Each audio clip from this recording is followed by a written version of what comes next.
Assalamualaikum warahmatullahi wabarakatuh. Salam bahagia, sehat dan sukses selalu untuk sahabat-sahabatku dan saudaraku semuanya.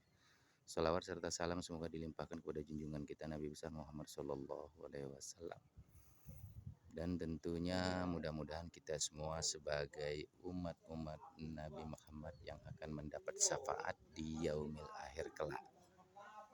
Hari ini kita ada di Bengkulu, yaitu ada di rumah pengasingan Bung Karno di Bengkulu. Yuk kita akan update, kita lihat apa saja yang ada di rumah ini.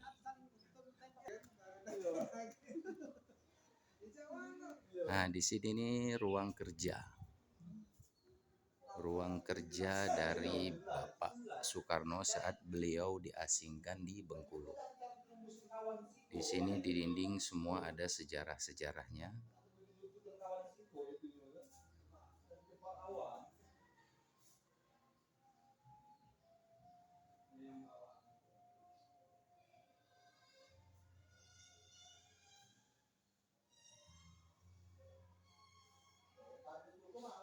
Kita selanjutnya ini menuju ke ruangan tengah ya.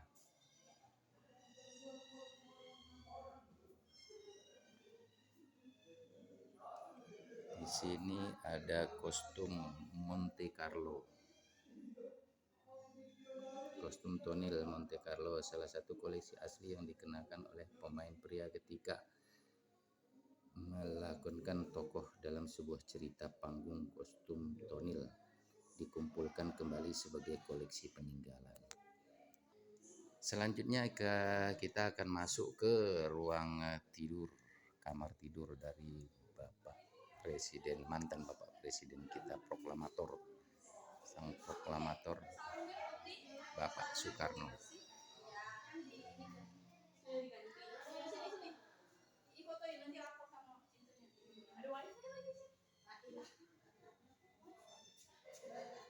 Inilah kamar tidur beliau dan banyak pengunjung.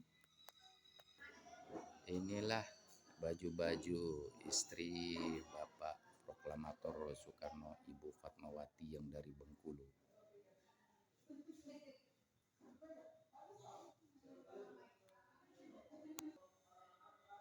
Ini ruang tidur anak angkat Ratna Juatmi atau Soekarti Kartika.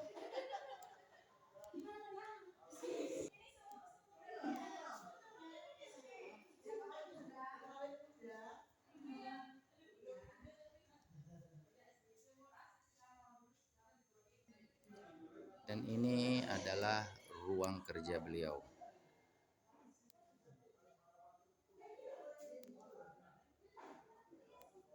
Sepeda. Ini sepertinya sepeda yang sering beliau pakai.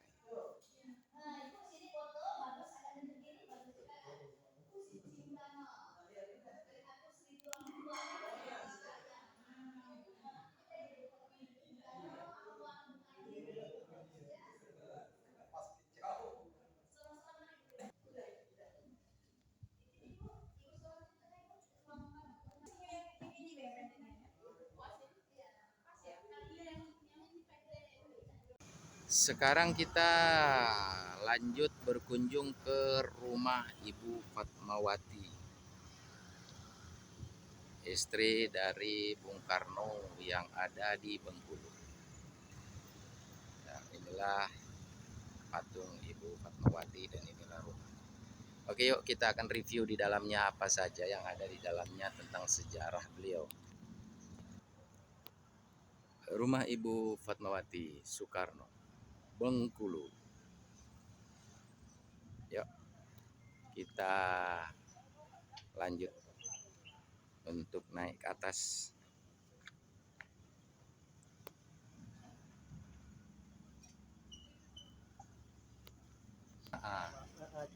Ya, Ibu Fatmawati. Bapaknya beliau, ini ibunya Ibu Fatmawati. Iya.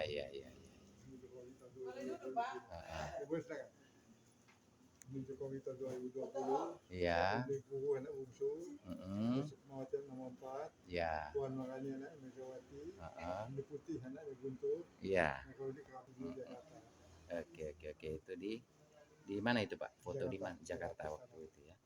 Bersama keluarga besar ya. Rumah pengasingan beliau yang Iya. tadi kami kunjungi Iya. ya, yang di Bengkulu Jadi tadi. Bung Karno Jasimpul tahun 1938 waktu mengoperasikan di Bung Karno. Mm-mm, Ibu istri keduanya namanya Bu Inggit. mm-mm, Ini yang angkatnya Bu Inggit namanya Najwami. mm-mm. Nah ini Fatmatinya. Iya. Sebelum nikah dengan Bung Karno. Iya, sebelum nikah itu ya. Bung Karno Jasimpul.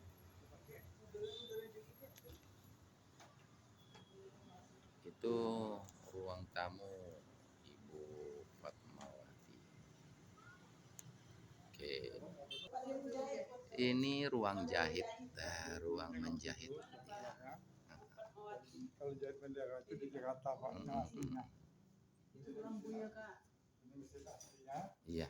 Jadi apa waktu Oh itu mesin jahitnya. Mesin jahit yang asli. ya, tapi waktu apa jadi utamanya di Iya, Jakarta. Ya.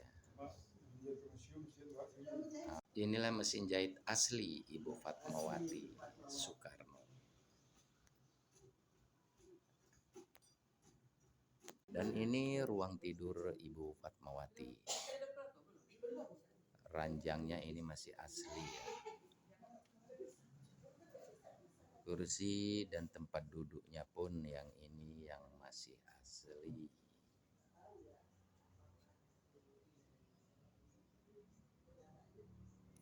Serta lemarinya. Lemarinya ini juga lemari yang asli. Milik Ibu Fatmawati, istri dari sang proklamator bangsa ini.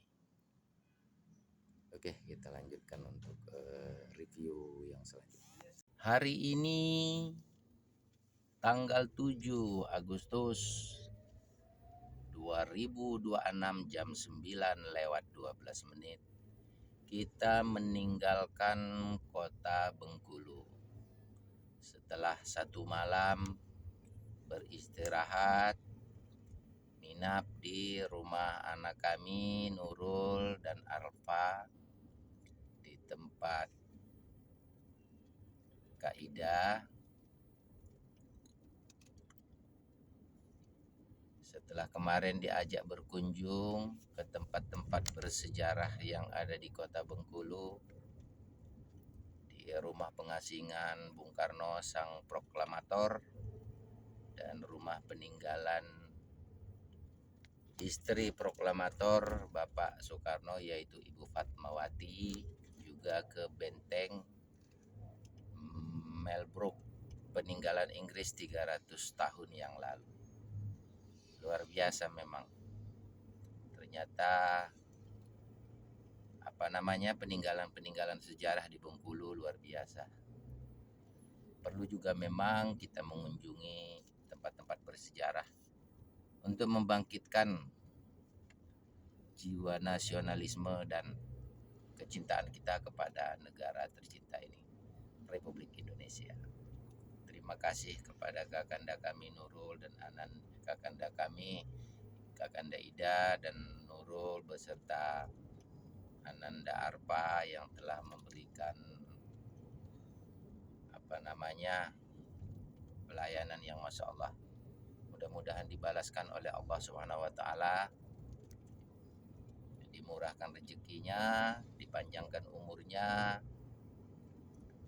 dan menjadi keluarga yang sakinah mawaddah warahmah. Oke, kita akan lanjut menuju Kota Padang. Perkiraan perjalanan ke Kota Padang itu kalau normalnya itu 13 jam, tapi karena kita perjalanan mampir-mampir dan banyak istirahatnya, mungkin bisa sampai 20 jam. Oke lah, yang penting perjalanan ini lancar, selamat sampai tujuan.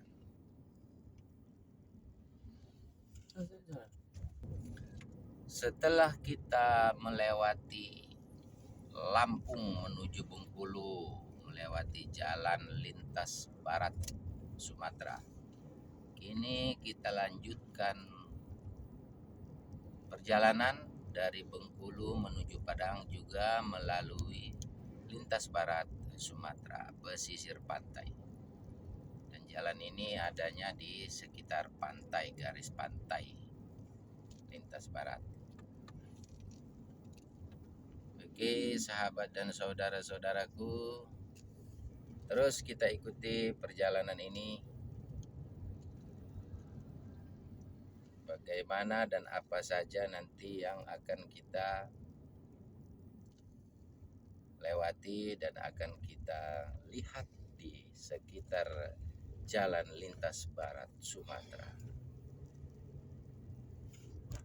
Setelah meninggalkan kota Bengkulu, kita menuju Padang. Nanti kita akan masuk ke wilayah Kabupaten Mukomuko. Juga masih dalam wilayah Provinsi Bengkulu. Setelah Mukomuko nanti kita lihat masuk ke kabupaten apa saja. Nanti kami informasikan selanjutnya. Oke yuk saudara-saudara dan sahabat-sahabatku, kita ikuti perjalanan ini. Semoga perjalanan kita dilancarkan oleh Allah Subhanahu wa Ta'ala. Tidak ada satu kendala apapun. Amin. Kondisi jalan dari kota Bengkulu menuju Kabupaten Mukomuko sampai saat ini yang kita lewati cukup bagus, relatif mulus, lancar, jarang kendaraan, ada 1-2 kendaraan truk ataupun mobil pribadi. Namun kita harus tetap waspada dan konsentrasi. Begitu juga kondisi geografisnya sama seperti jalur barat Lampung Bengkulu. Kita menyusuri jalur-jalur pantai. Jadi yang kita lewatin ini berada di wilayah pantai. Nanti masuk sedikit ke perkebunan, keluar lagi ke pantai, begitulah kira-kira kondisi jalannya. Memang kalau melihat situasi lalu lintas atau jalan untuk mobil pribadi lebih enak sih lewat jalur barat ini. Tidak terlalu banyak truk besar.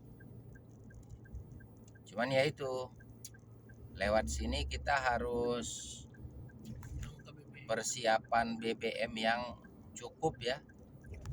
Karena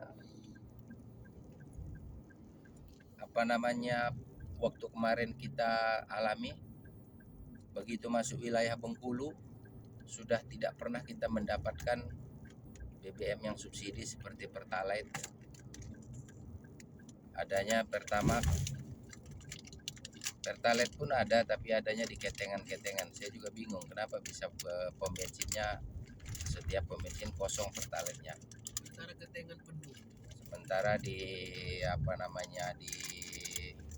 ketengan-ketengan banyak.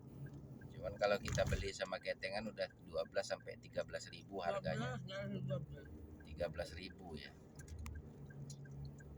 Oke lah, itu aja yang harus diwaspadai kalau mau lewat lintas barat ini BBM ya.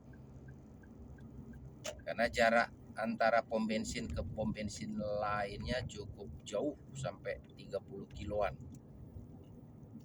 Jadi begitu kalau kita ketemu pom bensin walaupun belum berkurang banyak tangki ya isi sajalah untuk jaga aman gitu. Walaupun misalkan terpaksanya Pertalite minyak yang subsidi tidak ada ya, kita pakai Pertamax atau beli Pertalite yang ketengan yang harganya sudah sampai 12 atau 13 ribu. 13. Ya 13 ribu ya. Oke lah. Oke, begitu saja sekedar informasi situasi perjalanan, kondisi jalan dan kondisi BBM pada saat ini Agustus 2026. Mudah-mudahan kedepannya BBM tidak bermasalah ya, karena ngantrinya luar biasa. Kalau Pertalite sudah datang sama solar, panjang sekali ngantri. Mudah-mudahan cepat diatasi oleh pemerintah lah soal masalah suplai BBM ini,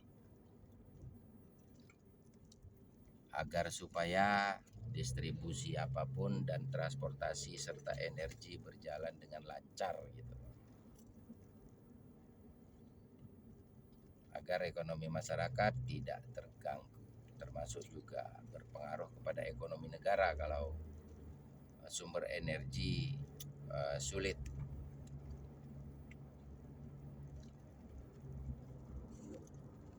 Kita lanjutkan perjalanan.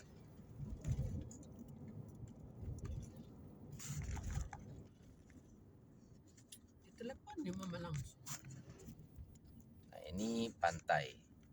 Jalan ni. Kita kembali di tepi pantai.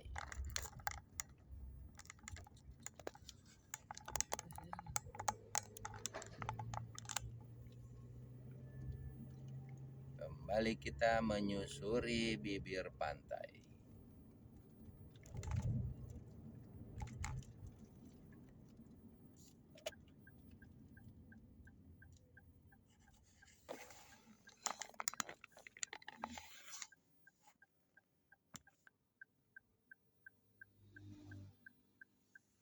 Kuasa Allah.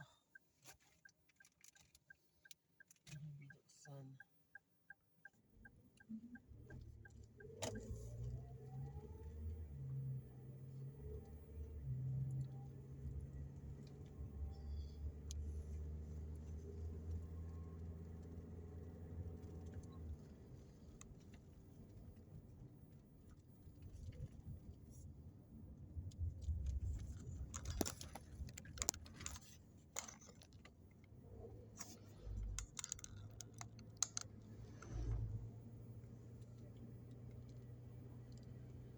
Kita lanjutkan terus perjalanan sambil menikmati keindahan panorama pantai-pantai yang ada di lintas barat Sumatera.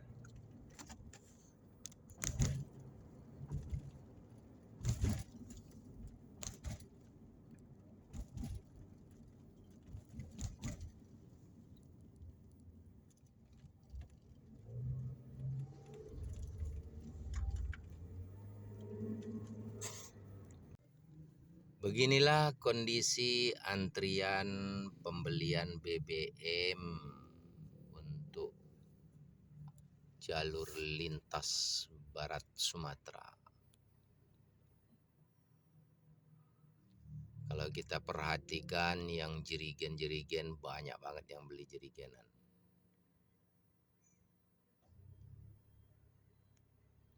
Ya sudahlah, mau tidak mau harus kita tunggu antriannya. Panjang, sudah mengular sampai ke belakang sana.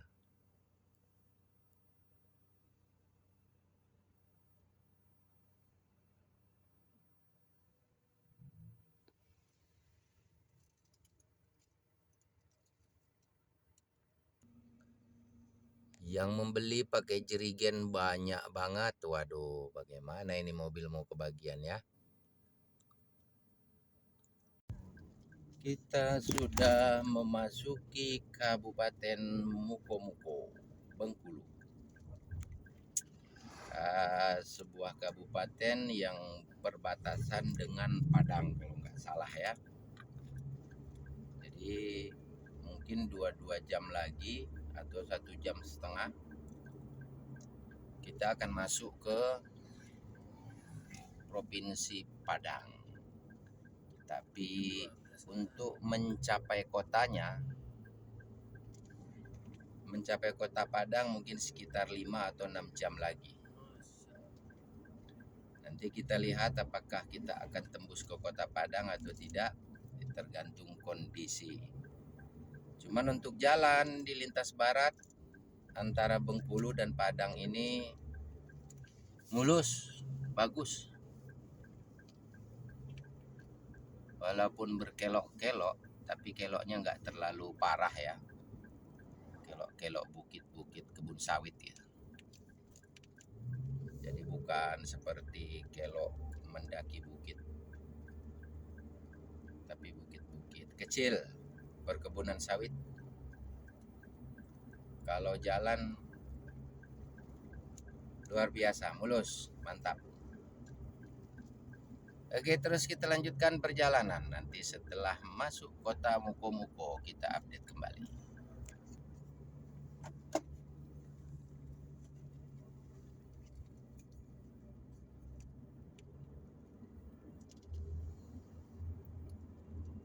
Walaupun belok-belok begini, tapi jalannya mulus sekali. Nyaris tidak menemui lubang.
Kiri kanan sawit. Jadi pemandangannya untuk saat ini sawit. Nanti setelah mau masuk kota Muko-Muko kayaknya pantai.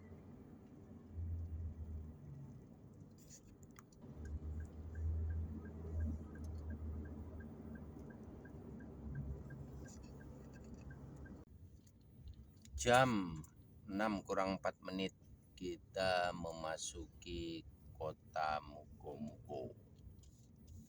Maroko lagi dari tadi. Bukan kota Padang.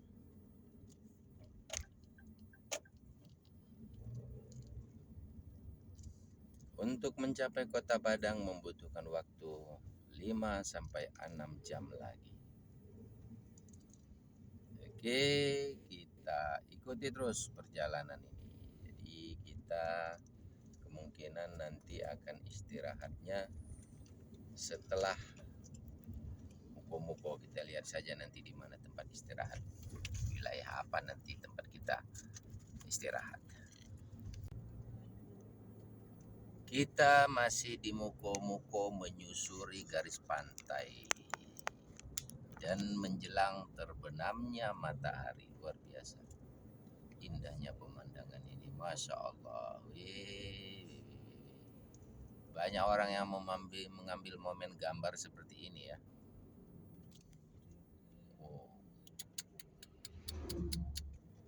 Ini banyak orang yang mengambil gambar ya, untuk mengambil keindahan alam semesta ciptaan Allah Subhanahu wa Ta'ala.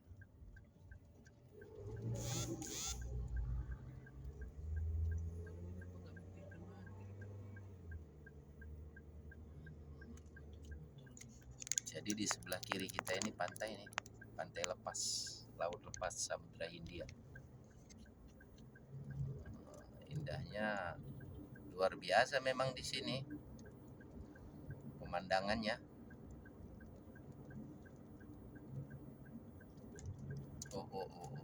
Mantap.